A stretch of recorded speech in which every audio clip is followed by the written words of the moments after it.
Brianne, a massive welcome to the Lead on Purpose podcast. Thank you for having me.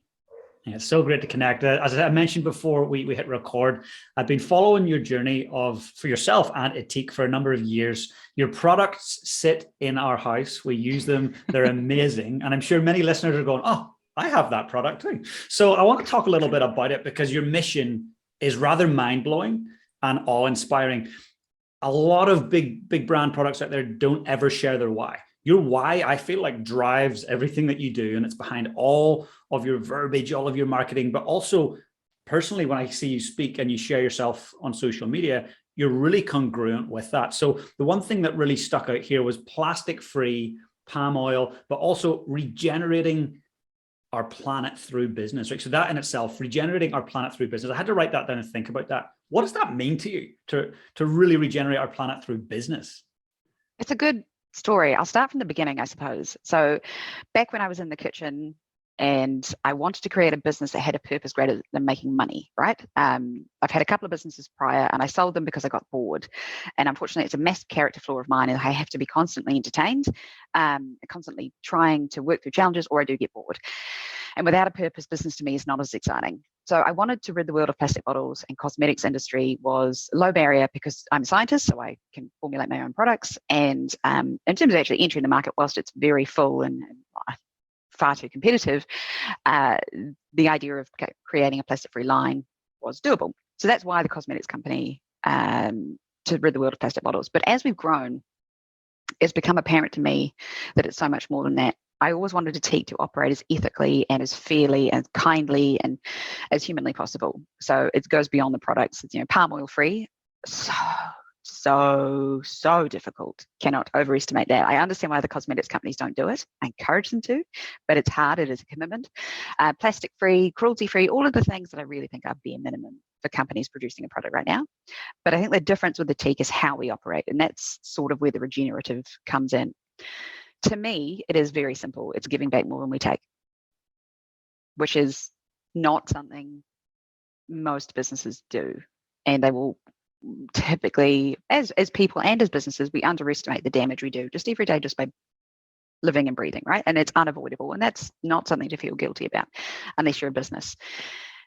Deforesting and then claiming things like planting a tree for every order as if that undoes all the good. So to me, a regenerative business is one that looks a lot deeper than the marketable stuff. So greenwashing is everywhere. And I guess to go back to my planting a tree analogy, you will see companies who are using, let's use cosmetics, for example, they have a product full of palm oil, which is definitively linked to deforestation, human trafficking, and horrendous human rights violations.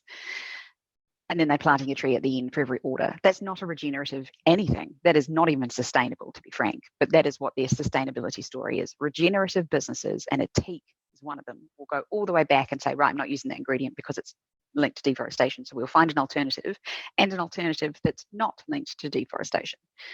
So regenerative business is a lot harder. It's a lot deeper. It's a lot less marketable often, which is why another one of the reasons it's not done. And that is what I want Ethique to lead the way in, I suppose, and encourage other businesses to do. Go beyond just the greenwashing nonsense you see everywhere. Powerful. And, I feel like a lot of business owners and people starting out, or people starting to look at how can we be more regenerative, it's like, I'm not sure we can even make a profit doing that. So let's just tick some box and let's just say that we're doing this, when actually we know in the end we're really neglecting things. So you're a prime example of running a company that makes a profit, that is doing great things for the world. So what would your message be to that person who's like, that's all too hard and I would never make a profit? What's your message to them? Total nonsense. And it's not just anecdotal evidence, because when someone says, oh, but that doesn't happen to me, that's not a helpful comparison. Yes, Ethique is profitable and has been for 4 or 5 years. We're 9 years old, 10 years old this year, so 9 years old at the moment. And we make decisions like direct trade. Coconut oil, for example, is 16 times the market value commodity price. So we can still be profitable beyond that. But there's also a lot of research that bears this idea out that social enterprises or businesses with purpose are not only more profitable, but they also go further, faster, for longer, and engender a lot more customer loyalty because of that purpose. Customers resonate with what they see within that organization and are much more likely to choose those products, regardless of perhaps they're a little bit more expensive, perhaps they're not, but they are more likely to see themselves within that company. It's why people wear brands, right?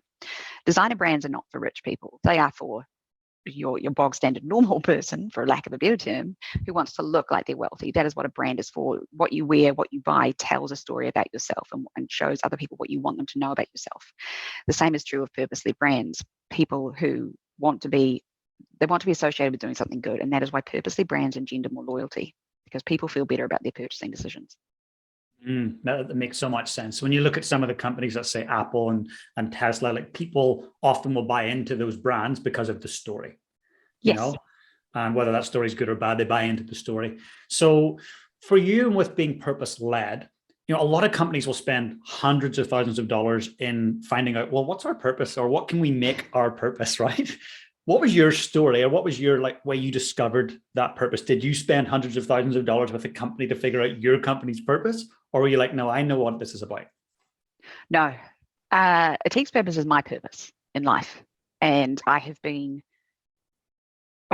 since I was a weird kid saving worms out of puddles, I have always been very stubborn about, I want to save the environment. And that sounds grandiose because that's kind of a job for more than one person, but I want to do everything that I possibly can to protect the planet that we live on, in particular because the animals on it and the people on it are incredible and amazing and deserve a place to live that is, I think a big part of it is it's going to sound really lame, but I'm just genuinely awestruck by the incredible amazingness of our planet and the chemistry behind things. The anatomy of an atom is dead boring, but it's not. It's incredible, and atoms are simply what make up everything. That to me is amazing, and the more I learn about the underpinning physics and chemistry of our planet and our world, and therefore the biology that leads to, I just think it's amazing. And the more people who know that, the more people who will want to protect it. So to me, my purpose is to show people not only it's possible to run a business that has a purpose, that it genuinely has impact, but it's still profitable, but also to show people just how amazing the world is, because when people love something, they want to protect it.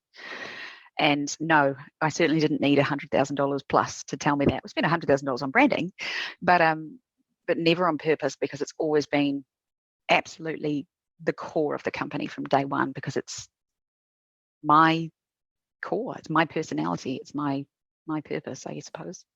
Brilliant. I love it. And yeah, again, for those people who are listening, if you're listening to this right now, please get on Instagram and go and follow Ethique and check out Brianne's journey, because you'll hear and see that same message and that purpose really coming through strong consistently. That's good feedback. I love it. It's inspiring. And if we rewind the clock, so you're a scientist, right? So my question is, how does a scientist start a company and then make that company a global brand and help to change the direction of where we're taking things as humans? Like, where did it begin? Where did that desire to go, oh, I need to take what I know as a scientist and I can create something that will have an impact? I never thought Ethique would grow as big as it did. I wanted it to, but I used to feel silly when I would say, oh, I want to save the world from 1 million plastic bottles. That was the initial goal. We overshot that by a factor of 10. But even that, when I started the company, was unbelievably insurmountable. And the way I did it was simply by surrounding myself with people who are cleverer and better at doing things than I am. I'm never the smartest person in the room. I have the most amazing team. I have had incredible mentors and even just supporters and shareholders and backers and investors throughout Ethique's entire journey. And it is down to them that Ethique is where it is. I was thinking about the other day, actually, I dislike the term self-made because of that, because it is not down to me. When I started the company, I was in a flat in Christchurch in Aotearoa, and I had no idea what I was doing. My previous two businesses had taught me a little bit, basically not what not to do in terms of, don't ignore the tax department. It's definitely a no-no. But had certainly not prepared me for how you build an export heavy business. It was never in my wheelhouse. And I simply brought that experience into the company by hiring people who had done it before. My COO in particular is a massively experienced international businessman. And without him, Ethique would never be where it is. And that's true of every member of the team. So yeah, if there's many things I would change looking back on my journey. And if anything, I would speed up hiring people, but I would never ever change the people who were involved with the company because they've had the most incredible impact. Amazing. And when it comes to hiring, so if there's a person listening to this right now going, we need to expand, but I'm reluctant to hire, and they're listening to you going, I would have sped that up. Why would you have sped it up, and what would you have done differently? I would have thought bigger, actually, because I had this thing in my head, I suppose, that I had to hire people who were right for the company now at that point. So we were still a startup. We had 4 people. We were manufacturing like 100 bars a day. So I hired people for that stage. I didn't hire people for the next stage where I wanted the company to be, which is really stupid. But that's where my thinking was, because I didn't think we could afford people who were, more experienced and more professional, if you want to use that term. So had I lifted my sights and my demands, I guess, of the next hire earlier, then Ethique probably would have grown faster. But of course, that does come with an inflated paycheck. So it's hard because you've got to balance the responsibilities of being, responsible for someone's income, and you should never diminish that. That's incredibly important. But you also want the company to grow, so you have to be certain you can pay their salary. You have to be certain you can look after them. And we've always paid a living wage. So you have to be certain you look after them well and not just the bare minimum. But then you push yourself and go and find someone who actually exceeds all your expectations. Because there are people out there who want to be involved, and particularly going back to the purpose-led point, there are people who want to be involved with a purpose-led company who would perhaps have, certainly in the beginning, more favorable terms to work with you. So they might be on, I don't know, $200,000 salary in a corporate. They might be willing to drop it to come and work with you with the proviso that eventually they'll work their way back up there. But the fact that they feel good because they're working in a purpose-led organization makes all the difference. So hire for the position you want the company to be in a year or 2 years, because then they will help you build the company to that point. Brilliant. And if you were to go back and talk to Brianne then, who was thinking about now, and say, hey, stretch it out. Like, let's think the next 24 months. What's the one question you would ask her to ponder?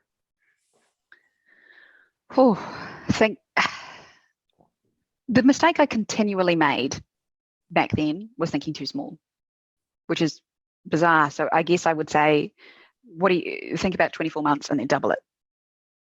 The example I always use is we moved into our brand new factory in 2015, and it was supposed to last us for 5 years. We've actually just moved out, but it was supposed to last us manufacturing. We outgrew it in 6 months, and that's why we now manufacture in Auckland. It's hard to prepare for that level of growth, and it's hard to get your mindset around it. But I mean, if I was ever going to ask a question, it would be, what is it? Okay, now think bigger. Amazing. So what was the greatest challenge for you? Like, obviously we deal with fear of failure. We deal with fear of letting others down that we're employing, and maybe clients as well, and investors. What was the biggest challenge for you as that growth started to become more exponential? For the business, it was scaling manufacturing. For me, I've actually never had a fear of failure. I don't really care. And I don't know why, because I deeply care what people think about me. So it's an odd contrarian personality quirk. My fear was always that I was never the right person to be in this position. Massive imposter syndrome, massive lack of faith in my own abilities to even make simple decisions.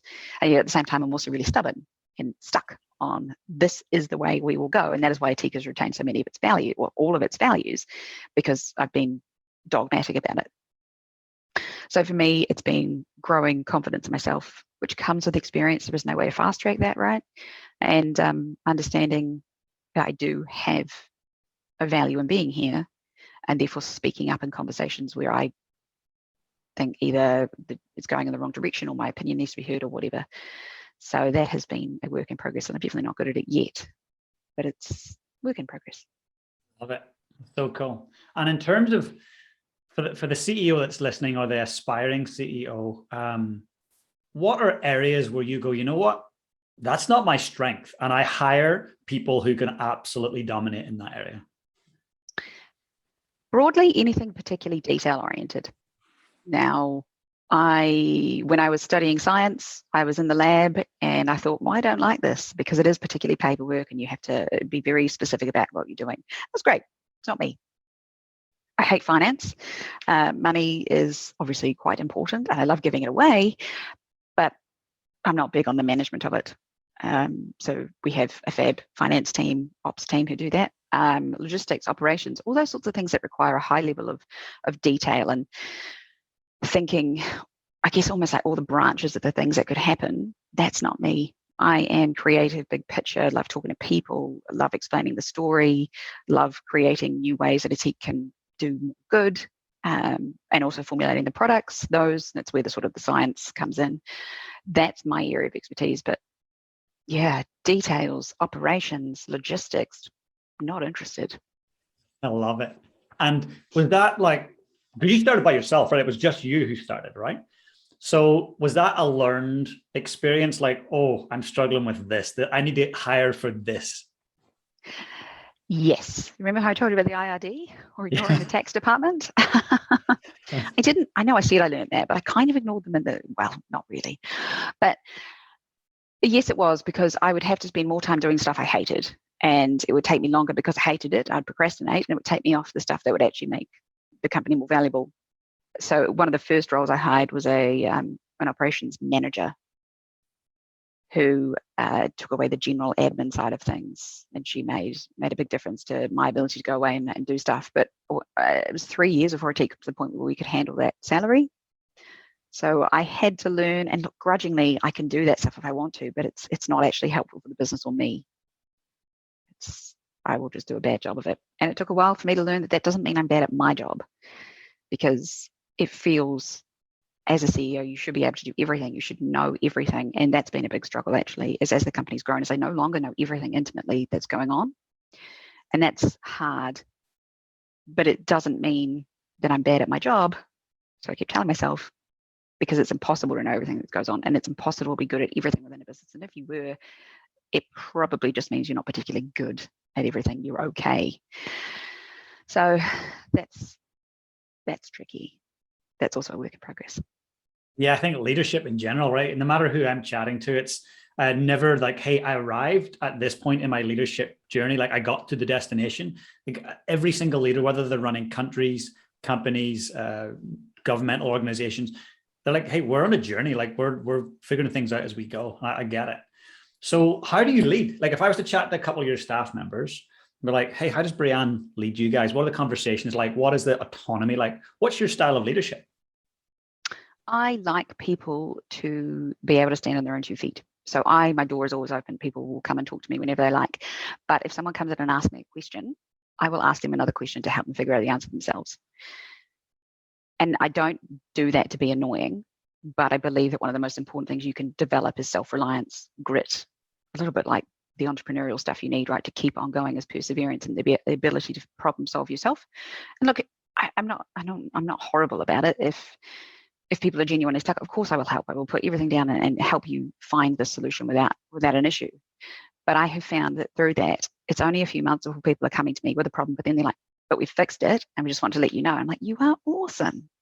I'm very big on people being able to go and do the best for the company that they believe. So, decision making of their own, autonomy, flexibility. I am very caring. It is overly so at times, and I do make friends of my team, and that can be difficult for holding people accountable, which is why I am probably too soft.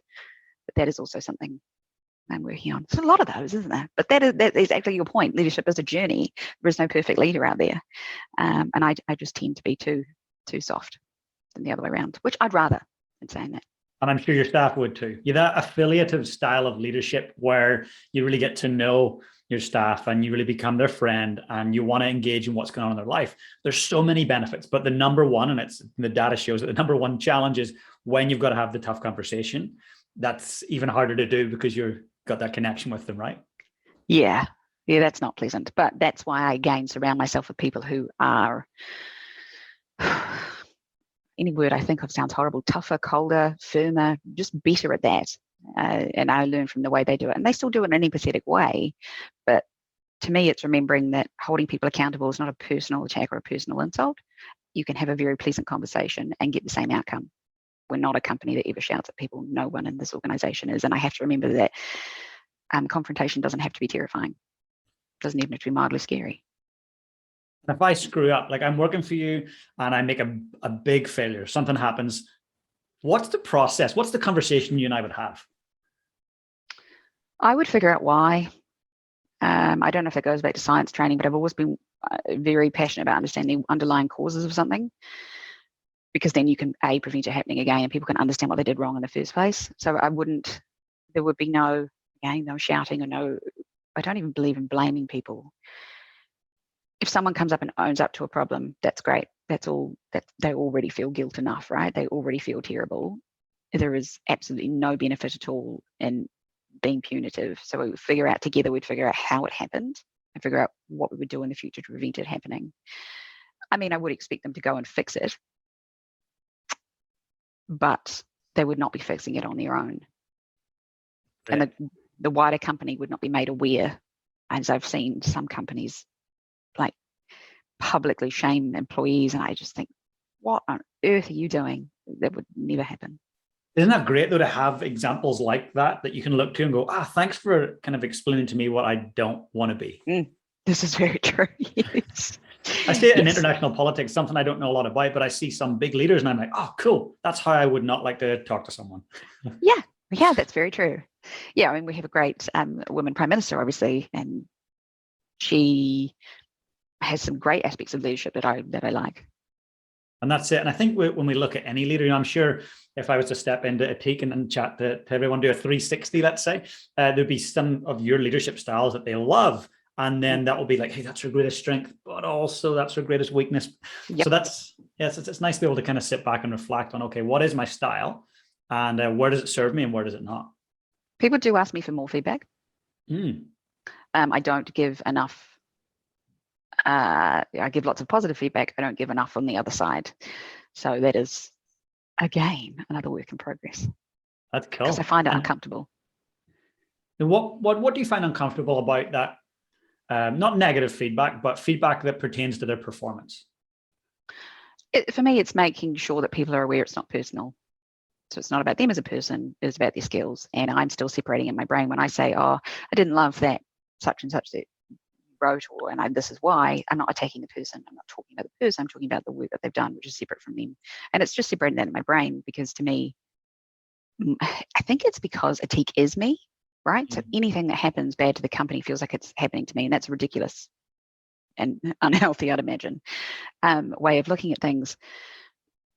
But I suppose I then assume people feel the same about the work they do, and that's not necessarily true at all because they've probably got a much healthier work-life split. And that's why it feels uncomfortable, because I want them to understand I'm not in any way criticizing them as a person, but in fact, simply saying this could be better if we did it like this. Yeah. Great. And the culture, so often at companies that are growing exponentially, there's something unique about their culture. So I look at a company like Xero, right? So I am in no way endorsed or ambassador by Xero, but I use Xero and it makes life easy for me. So I've kind of watched on the side their company culture, just like it's quite interesting and intriguing. Google's the same.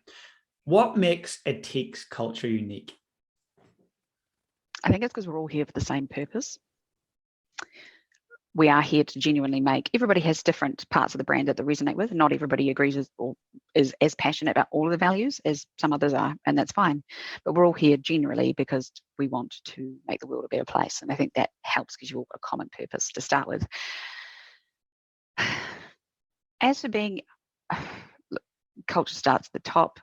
As a leadership team, we are differing versions of what I've just talked about. So we're all kind and we care about our people. Some of us are firmer than others about the way we hold them accountable. And I think that deep caring means that our team know that at any point in time, for any reason at all, they can come to us and we will try and help them solve the problem, personal or professional. And then there's the fact that we're all perhaps a little bit off the wall as well. So we do lots of quirky things in the office.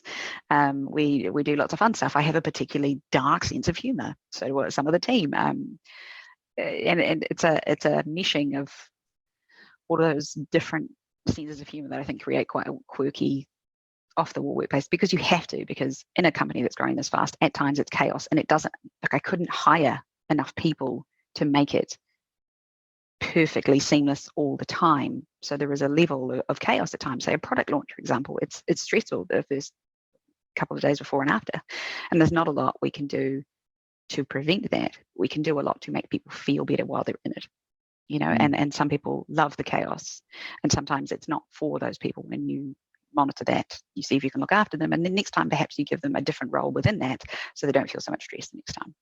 That's a very wiggly way of answering that question. That's a great way. No, I love it. And let's talk about like the pressure of, so you were doing, was it 100 bars a day back in the day when you started? Yep. Now for people listening, how many are you doing a day now? 150,000. From 100 bars, folks, to 150,000 a day. So that's a bar every 9 or 10 seconds. Mm-hmm. Yep. And that's about how many we sell globally too. Wow. We're just even. Amazing. And so, like when you're growing like that, obviously manufacturing is a big thing, distribution is a big thing. Who was instrumental in being a mentor or an advisor, or was there a group like NZTE? Like, who helped you to really go global? The majority of that credit would go to my COO, the experienced business person I was talking to. But again, it would have been a massive team effort because we wouldn't have achieved anything without the team. But externally, yes, we relied on NZTE to help us vet new markets, particularly markets we were completely unfamiliar with, like Japan, for example, which is now one of our biggest. We, oddly enough, PR companies. So we have a PR company in every major market, but they give you real insight into consumer and media. And obviously that's something we rely on quite a lot. So having that insight that you wouldn't pick up unless you lived there, that was a big thing.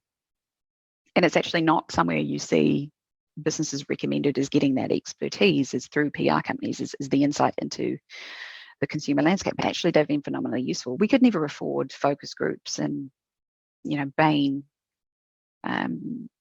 We could never afford that sort of research for a long, long time. And that information we got off people off the ground from those PR companies or digital marketing companies or whatever, that was huge. Golden. And do you feel like, let's take Japan, for example, the angle at which people connect with your product is different than how the Kiwi market connects? Yeah, every market is different. And there are so many messages to Ethique, it's almost helpful that they are, because we get to test each message, see what resonates with that market, and really go hard on that. For example, water saving and space saving in Japan is a big deal, alongside the plastic side. Efficacy and importance of how good it is to you here is number one in every market, because people don't buy a product just because it's good for the environment, apart from probably 2 or 3%. That's not what we're here for. We're here to go mainstream. But in Australia, one of the biggest messages beyond plastic free is palm oil free, because they are so close to Indonesia and Malaysia, and they are aware of the damage it's wreaking on their rainforests. So yes, you have to tailor your marketing message. But I've always been a believer of doing it and trying it rather than relying on focus groups. So yes, I get that advice from PR companies, but I'm also bullheaded enough that I will go and try other messages anyway. And what I have found is often conventional wisdom isn't that wise. So whenever you're going into a new market, my advice would always be to throw as much stuff at the wall and see what sticks, and then hammer that home, but also still educate your consumers on that other stuff that you do that they maybe don't care about too much yet, because eventually almost everything becomes a consumer concern. Absolutely. And when you were, because it started off as Sorbet was the initial name of the company, right? And the branding was different than it is now. It's evolved a lot. Oh, yes. It's still good to see though. So when you were bootstrapping then, how were you building your customer base one person at a time? Like, was there a tipping point where it went from, oh, this is really Christchurch local, to, oh my God, this is going insanely global? Yeah, I think we've got the biggest tipping point I've ever heard of in a startup story too. And I think it's my most famously told story. We grew for the first couple of years word of mouth. I didn't have any money. I built our own website, and unfortunately, it's still back on like the Wayback Machine, and it's just atrocious. But it's cute to look back on. But that wasn't engendering us too many in the way of consumers. It was all word of mouth, and we had a couple of retailers who took a punt on us, which was very sweet.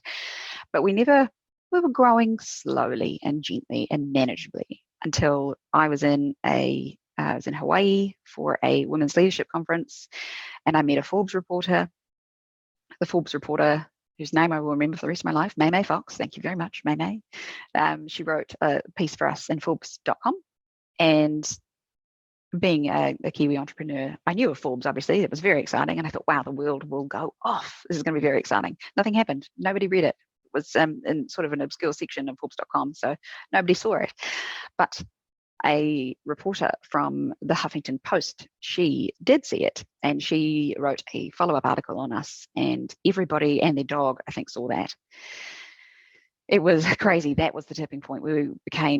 We went from a small company selling, I don't know, maybe 50 bars a day to a company selling 5,000 and then 50,000 bars a day. And it all happened in a space of a few days. I woke up one morning, this article had gone live. We had thousands of orders and emails. I had to cancel 98% of them. I was making 100 bars a day at that point. My mum was making them, bless her. She was our production manager for a long time. It wasn't a starter. But it took us a long time to gear up to deal with that demand, but the demand hung around. And a lot of that, I think, was due to the brand story, the passion that people had for that purpose. And they waited for us while we geared up, which was pretty cool. But we went viral around the world. We were even in like Slovakian media.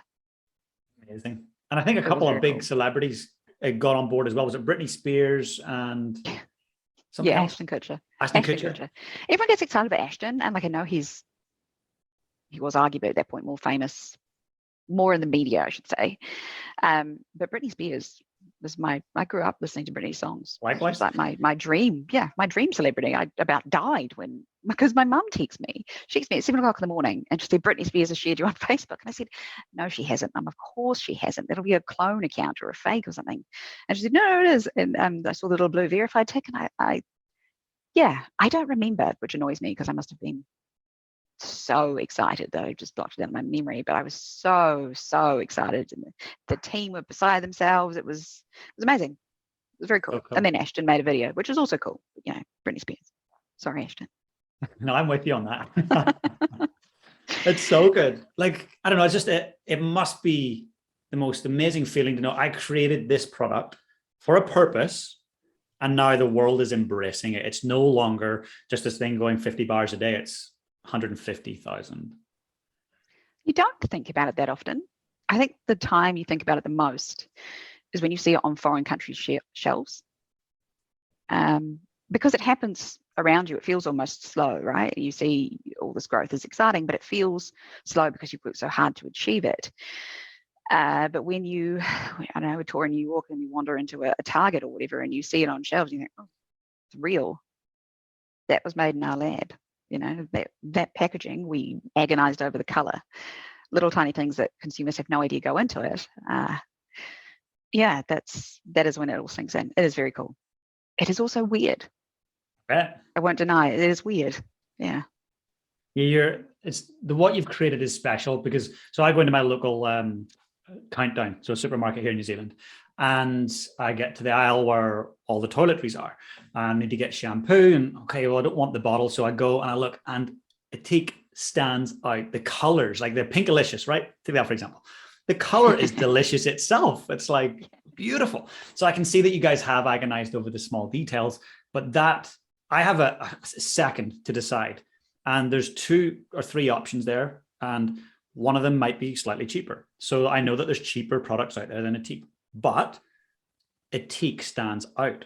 It's like, oh, let me see that. Oh, that looks cool. I want to hold that. It's like an Apple product. I'm a bit like Apple. I edge on the Apple side of things. But when you open an Apple product, it's fun to open the box. It's like an experience. It's fun to hold the packaging. Ethique is the same for me. It's like it feels good. There's a quality to it. And then the story is very obvious, right from the branding on your package. I can buy into your story right away. And I think a lot of people in the supermarket, when they're selling a product, struggle to tell their story. And your bar is like this size. For those that are listening, sorry guys, it's 5 centimeters by 5 Arm-sized? centimeters. Yeah. Totally. You can do that, and that's a skill set and a talent that you've obviously developed to do that. It's amazing. Now, that's really good feedback, because it is hard to do that on shelves. You did right, and I didn't actually think we got our brand off across, on shelves like that. So that's really good to know. Thank you. Oh, it stands out, and you're going to find that. Let's fast forward 5 years, 7 years. Other brands are going to start to use the same coloring and the same fonts. You're really leading the way in terms of that engagement with the customer. So hats off. Thank you. Yeah, we don't have to wait 5 years. I've had a few. That's a compliment, right? When people start copying you. I'm delighted that all of the CPG firms, all of the big ones, Garnier, L'Oreal, blah, blah, blah, I'm delighted they've released shampoo bars. I just really wish they would have picked up our values with it. Yeah. But we have had out and out copies of our brand. We've had someone rip off our entire website, and there is a line where I think that's not flattery anymore. I'm just mad. Yeah, that's plagiarism. Exactly.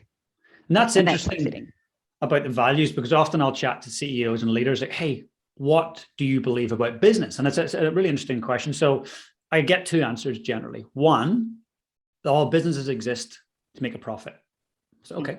And the other key answer I get is a business should exist to serve society. Two polar opposite things. So I'm going to pose that question. Brianne, what do you believe about business? I think you can probably guess. I believe business is the fastest way to create genuine positive change across social and environmental problems. And I believe that every time I say that, there is someone in the audience who will roll their eyes and say your first one, which is actually no, businesses are simply obligated to make a profit for their shareholders. I think that's nonsense. It is 1970s to 2005 thinking. Businesses, when business was, trade way back when was there to benefit both parties. Now it's a one-way transaction. And in fact, it's worse than a one-way transaction, because usually the people who've made your product and the stuff that it was made out of have been treated like rubbish. No, I think the business, the way it's currently done, is awful. By and large, look, it is getting better. There is definitely a trend for businesses to have to start doing better because consumers are demanding more. But yeah, my belief business is that one of the best solutions we have, because it can move faster, it has greater resource, it has greater impact.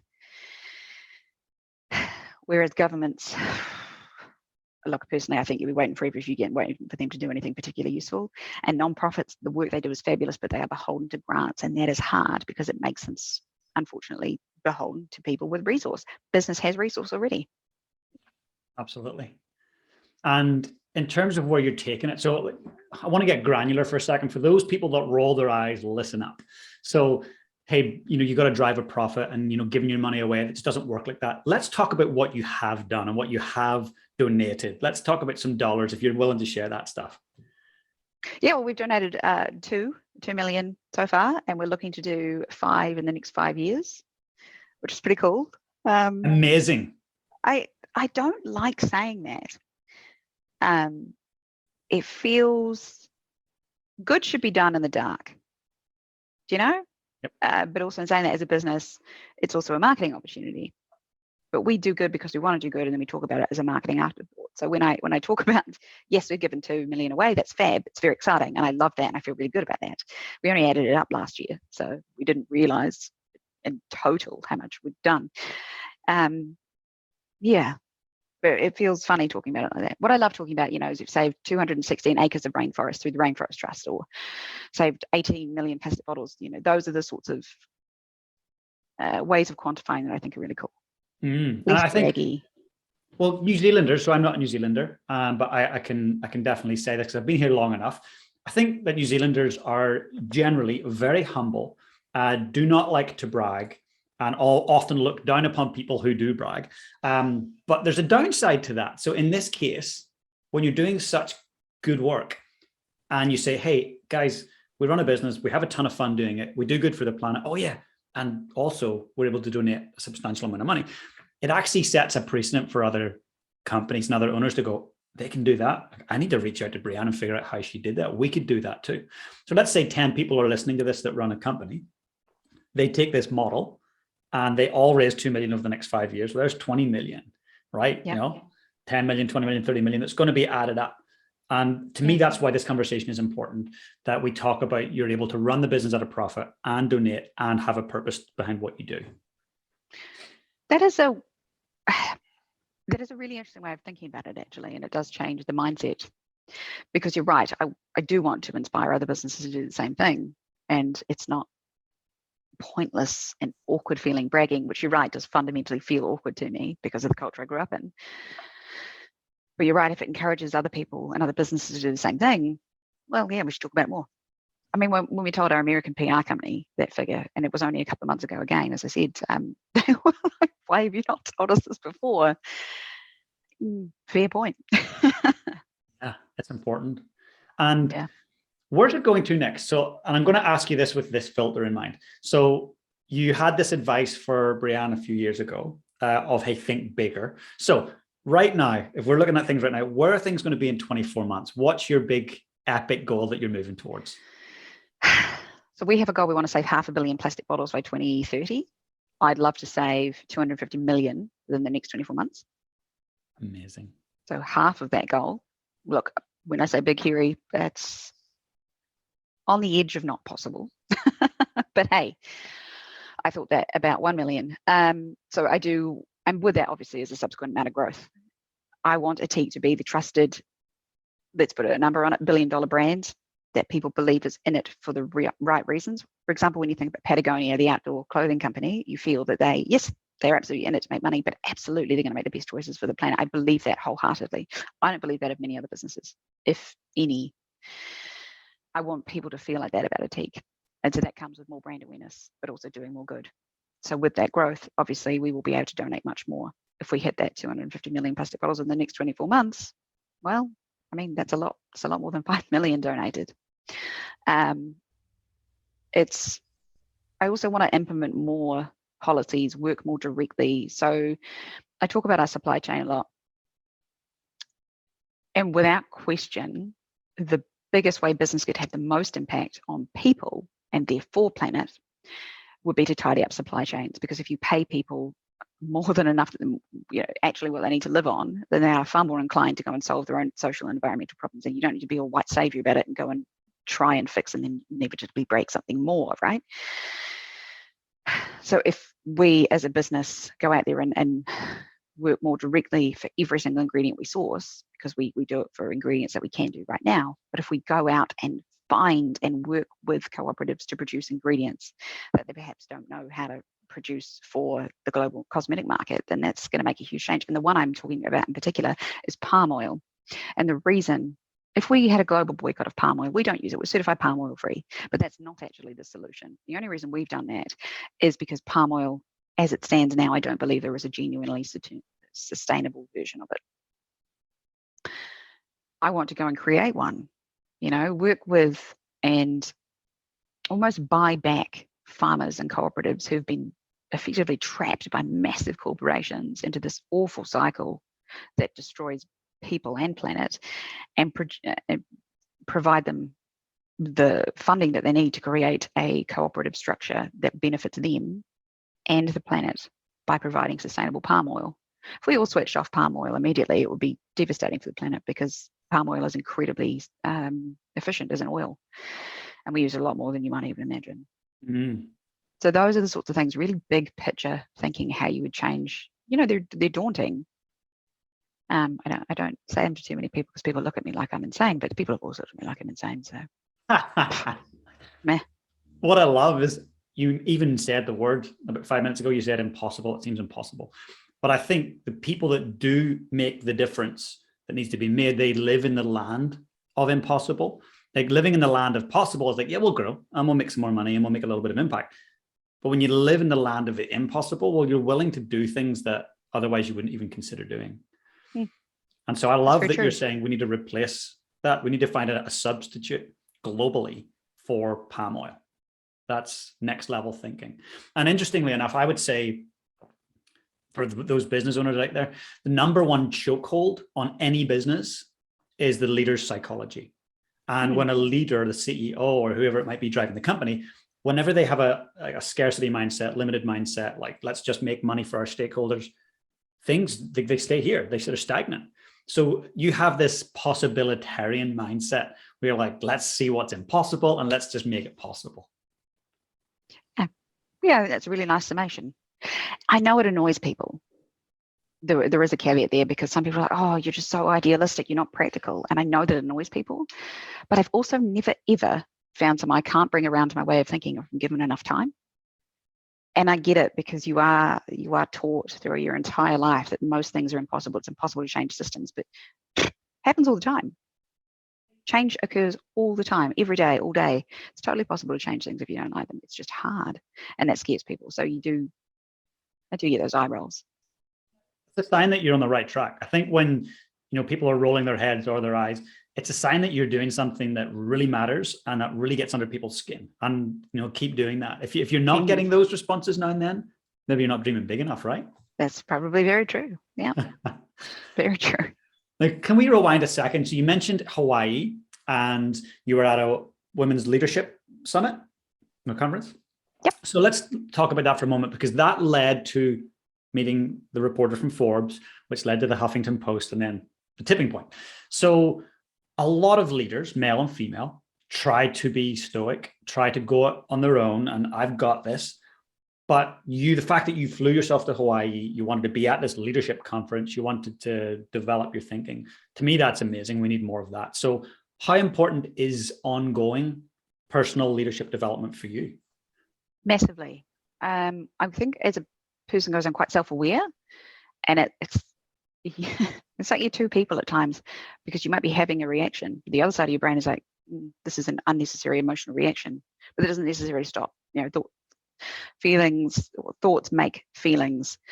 So you've got to, what I like to do is try and isolate why I'm feeling a certain way. And I will use this, for example, years ago, if we had a challenge, say manufacturing, and we were going to be a couple of days late, or we couldn't source this for a few days, or just minor challenges that come up all the time now. I used to get really panicked about it and stressed and think, well, this is the end of the company. Now, I don't feel that way at all. I will entirely skip an emotional reaction about a challenge, unless it's enormous, and just get straight to solving it. And that's as a result of trying to understand why I panicked in the first place. And it's entrepreneurs have got to develop grit. And unfortunately, it does come with experience and overcoming challenges, because then you back yourself in being able to do so. But I would never, ever have gotten to the position I am now if I hadn't have really worked hard on resolving that within myself. I'm naturally a more emotional person. And I've considered that a strength. I didn't 5 years ago. And who knows what I'll be like in 5 years, because I'm committed to always doing better, leading better. I have many, many weaknesses. I have areas within the business I'd like to know more about. Finance, I don't love, but I should know more about, for example. And I think the key to a good leader is someone who is never, ever, ever closed off to learning anything, even if it's completely tangential and you have no idea how it'd ever be useful, with the exception of algebra. I don't want to learn any more maths. Yeah, I'm done with that myself. No, I'm done. So if I was to jump into your calendar right now, your day-to-day calendar, where would I see reading, learning, growing that time? Is it scheduled? No, but I don't like scheduling. My wonderful EA runs my calendar just so I don't forget things. But anytime probably after, so I have horses, and anytime after I feed them, that's the time. And I know this is going to sound terrible, but I do a lot of learning on TikTok. I love it. Tell me how you do that. The algorithm obviously understands now what I want to know, but it teaches me a lot of things. I mean, there's marketing education on there. There is a lot of anti-racism education, which the algorithm is showing me nonstop, and is fascinating and is totally challenging my worldview in a way that is sometimes uncomfortable, if I'm honest. I am learning so much more about aspects of our society on TikTok, which is, an entertainment platform, than I ever imagined. Probably because when, I read a lot, but they are science-based or they're nature-based or animal-based. So they're a very rigid area of learning. So TikTok is forcing me to look outside, and as a result, I then go and learn outside outside TikTok and read more books on that sort of subject. But yeah, anytime I am a bit of a night owl. Honestly, morning people are like aliens. I don't understand them at all. I am not useful till I reckon 10 o'clock in the morning. So anytime after I've put the horses away, 8 o'clock onwards is where you go and do some study. I'm currently doing a few university papers, which I have an exam for on Wednesday that I haven't even started studying for yet. Yeah, so I will go and do that this evening. That's when I go and learn. This is amazing. Thank you for actually getting into that granularly for us, because there we've got a CEO of an exponentially growing company who's doing some university papers. This is gold. Like we all need to hear this, because I do feel like when people get to the C-suite, often it's like destination arrived and just go stagnant. And often we can see that. And we look around a lot of CEOs, and often they are male, often they are white, and often they are 45 to 60. You know, and that's a generalization, but it's also true. So we need to change that, and we need more diversity and inclusion in that C-suite and that leadership. So people like yourself, Brianne, are an inspiration, and you truly walk the walk. Thank you. I don't ever. It is a very good point. You say you've hit C-suite, you've made it. You don't have to do anything else. I don't know if I'll ever feel like that. I don't feel like I'll ever have learned enough to fulfill the role I'm in, if that makes any sense at all. And I want to go and do so many other things. I want to learn as much as humanly possible. We're only here for a short period of time, and the world is just the most amazing place. You know, we should be sucking it all up and learning and understanding and exploring. When you say that, it makes me think like mastery is about having a beginner's mindset and never losing the beginner's mindset, like the curiosity, the desire to grow, and always going, what's next, or what more can I learn? So yeah, mastery is not the destination, it's the keeping that real humility. Yeah, because then you never know what you're going to find out, what you're going to learn, and what you're going to love. It's so cool. And for the person that's listening right now that had a shower this morning and they got their big Dove or whatever brand they use, and they pumped the big plastic bottle and they put that stuff through their hair, why should they consider getting a shampoo bar or a body bar or a makeup bar from Ethique? Simple, because it's exactly like what you'd expect in that bottle of product, but without the environmental impact. And you shouldn't underestimate the amount of environmental impact a bottle product has, and the social impact too. Where do those ingredients come from? Where will your plastic bottle end up? Only 7 to 9%, depending on where you are in the world, of all plastic is ever recycled. 7 to 9. And people assume because it's recyclable, it will get recycled. Statistically, it simply won't. So that bottle will outlive you, or will outlive your children, your children's children. Where does that bottle go? Often it ends up in developing nations, because that's where we send our rubbish. And they certainly can't deal with it. And that's why it ends up in our oceans. It is so easy. And look, it's very important that the blame is not put on the consumer. The brands are responsible for the damage they do, and they should be held to account. But the only one that can hold them to account is the consumer. So the more we demand better of our brands, the more we boycott brands that we don't like their choices, the more they will have to change. I think if you're using a liquid product and you're worried that they won't work, which is the number one reason people don't want to switch, and I get that, because change is, oftentimes scary. Understand that it will work. The reviews will say that, the global success says that, and you can buy it with so much of a clearer conscience. Everything has an impact, but we are trying to ensure that our impact is a good one, not a bad one. Amazing. And I'll be upfront and be honest with you. I've used liquid shampoo and body wash for years. I'm from a working class town in Ireland. Like, that's what we do. We use that, so everyone uses. So I came to New Zealand and eventually came across Ethique, and I was like, I don't know, that's not going to work. It's dry. It's a dry bar. That's not, like, I need something to go straight in my hair, right? And then I was like, okay, I'll try it. First time I tried it, I was like, this lathers up better than the stuff that comes from the bottle. So again, it was, once I tried it, I was like, okay, this works, and it's a great product. So yeah, I urge people out there that are resistant to it because they have this thing they've used for the last 10 years, give it a try and feel good about giving it a try, and know that if you embrace it, that it will make a difference. And that kind of scares me a little bit when you said, look, all those plastic bottles get sent to developing countries. So one, they've got an acute problem. They're dealing with it right now. Then we won't really, as Western countries, be thinking about that problem until it becomes global. And there's going to be a point, obviously a tipping point, where they can no longer take on all of our rubbish and all of our bottles.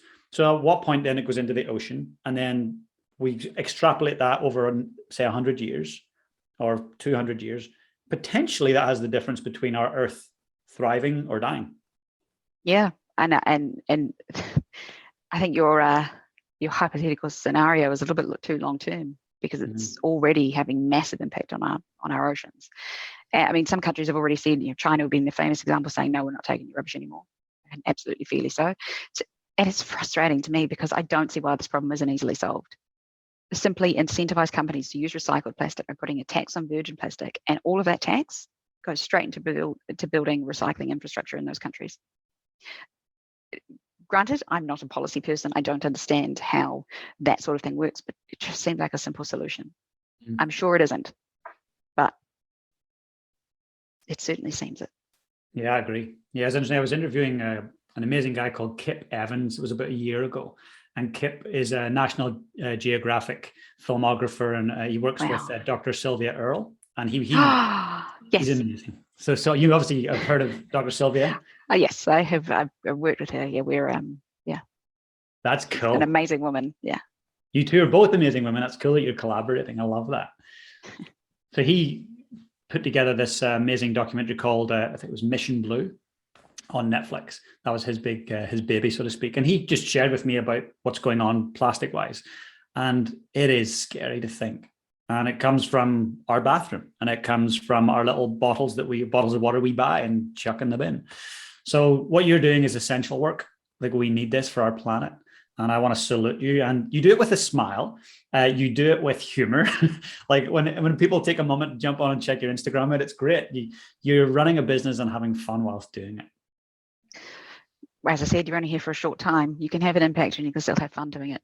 It is, I see a lot of my generation and the next generation who are apathetic and miserable about the state of things, because particularly right now, it seems like everything is bad, but there is no point in not having hope, because you're just going to make yourself in a far sadder situation, and it can feel overwhelming. But wouldn't you rather go down fighting? I'm with you 100%. I've got one question. I always like to ask this to wrap up, and I ask this to everyone. So if you had a family member who was 5 years old, 5 or 6 years old, and they said, hey, Brianne, how do I lead life on purpose? How can I lead my life on purpose? What would you say to them? I would find out, number one, you've got to find out what resonates with them. What makes you get up in the morning. It doesn't have to be a grandiose, I want to save the world. It can be anything. It can be, I want to make healthcare cheaper. I want to have greater access to whatever it is that makes your heart sing that you want to go and do. And then I figure out a way to implement it in every facet of your life and to make it your career ambition to work on that. And obviously there is a lot of varied paths to get to whatever it is you want. But number one is finding out what it is. And that sounds really stupid, but so many people don't know. The majority of people don't know. Everybody has something that they want to fix. Everybody. I've met hundreds of people I've met people that have said, I don't have any big purpose. I don't want to solve any problems. But I think it's because they are thinking too big. They think that those purposes have to be, I want to save the orangutan, whatever. It doesn't have to be like that at all. It can be very small, seemingly small. But whatever it is, it makes your heart saying, I need to get up in the morning and fix this problem. You've got to identify it first. And that's a lot harder than you imagine. And by learning lots of things, reading lots of books, spending time on TikTok, apparently, by doing those sorts of things, you're going to have access to more information, and therefore something eventually will hit the nail on the head for you, and you'll be like, that's it, I want to do that. I want to go and help get us to Mars, whatever it is, So the more you learn and the more things you try, the more likely you are to find it. Superb advice. And I'll tell you something. I have resisted TikTok, and I read books and I listen to podcasts, and I love learning. I'm going to sign up for TikTok today and just check it out for learning purposes. You're going to have to give it some time, but the algorithm is smart. It's brilliant. And look, it's better than most social platforms.